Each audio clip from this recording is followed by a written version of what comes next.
station on Space to Ground. Welcome to Space to Ground, your weekly look at what's happening on board the International Space Station. I'm Dan Hewitt. Robots on the station are testing new technologies that could one day send repair droids to satellites in space. The robotic refueling mission picked up again this week, which uses the station's two-armed mechanical handyman Dexter to show how future robots could repair and refuel satellites in space. And just last week, the Spheres satellites were used to test new automated docking and undocking techniques, a vital skill for any robotic mechanic of the future. A new flock of CubeSats also shot away from the station this week.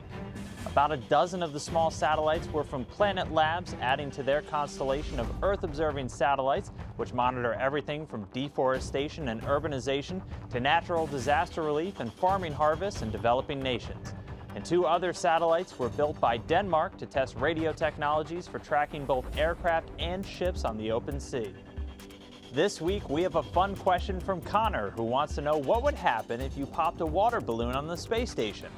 Well, because of the unique environment, it'd end up pretty much looking the same as before it popped.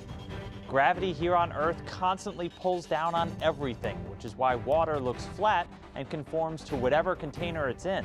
But in microgravity, surface tension takes over, and water molecules naturally pull on each other evenly in all directions to form a shape with the smallest possible area, a sphere. Makes staying hydrated a lot more fun. That's it for this week. Keep sending us your questions and comments using the hashtag #SpaceToGround. We'll see you next week.